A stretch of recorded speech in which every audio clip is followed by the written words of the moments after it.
What's going on, guys? My name is Mitch here, bringing you the pregame for the Rose Bowl between Oregon and Florida State. Now, we have two Heisman Trophy quarterbacks in this game. Woo, what a big deal.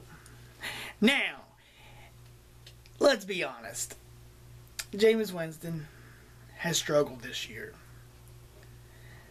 He's forced a lot of throws. And has not looked very good.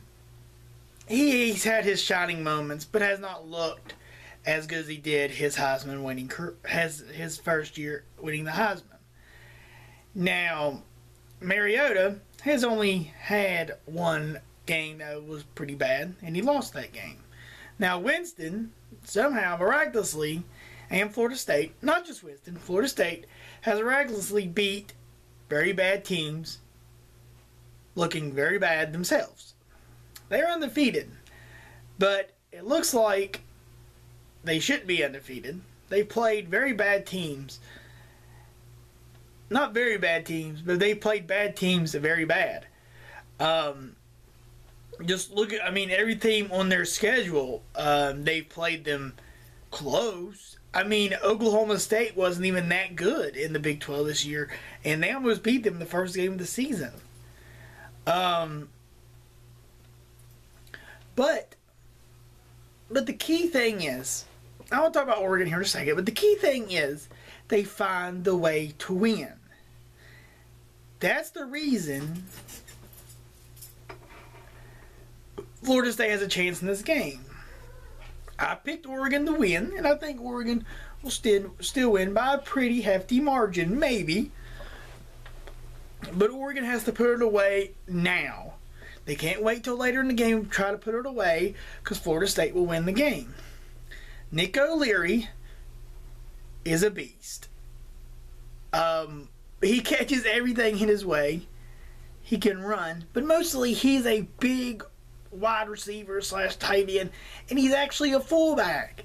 He could catch. That's Jameis Winston's #1 guy. They got to shut O'Leary off first, and then the other big receiver on the outside, I can't remember his name. He's real good too for Florida State. People didn't give credit last year for how good Florida State's defense was, because they were talking about the quarterback situation at Florida State. But the defense is really well. But they're not as good as they were last year when they won the national championship. And I think that might be the problem. The same thing with Oregon, too. The defense isn't that good. The defense is playing at an okay level. They are giving up a lot of points that no other Oregon teams since before Chip Kelly got there looked as bad as, they have pretty much this year. The defense has always been one of the key factors that no one ever talked about. They want to talk about how high-flying Oregon's offense is, but they really don't ever talk about the defense. Defense isn't very good, though. I don't think either defenses were as good as they were last year, and they've been playing, at a pretty low level. But the offenses, I know Florida State's had their struggles earlier in the season, but they did beat Georgia Tech. But let's be honest, Georgia Tech wasn't the team that, if they were down by 2 touchdowns, they'd come back and win. The only way Georgia Tech would have won is if they could just slow down the offense. Which, somehow Winston played pretty good that game, which, obviously led them to a victory, which they haven't lost. They haven't lost in, I think they've lost in 2 years, right? Yeah, they won the national championship. So, they haven't lost 2 years, which is, congratulations to Jimbo Fisher. I really like Fisher. I really like Jimbo, and I don't really care much for Oregon's coach, but, he's only been there a couple of years, so we'll see what he brings after he loses all Chip Kelly's recruits. We'll see what he's bringing in there, but, and after losing Mariota is a big thing for him. Marcus Mariota has played, very well. He deserves to win the Heisman. We have that's what they're going to sell this blockbuster thing on was, Heisman quarterback versus Heisman quarterback, but, I think it's going to come down to capitalizing on turnovers. I guess if you watch my SG video, that's kind of like a key feature I'm saying here, but,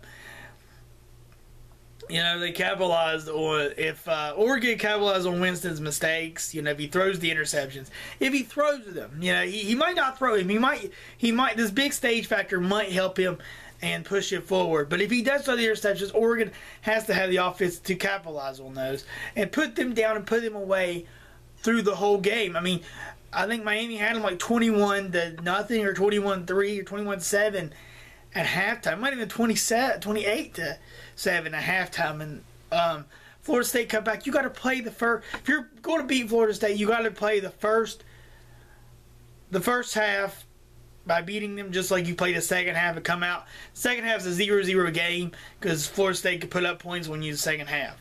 So it's going to be a closer game than I think what most people expect, but I believe Oregon's going to be able to pull this one out. I don't know. Making a post-game video, I'll let you know, but it's going to be a pretty good game. I'm pretty excited to see it.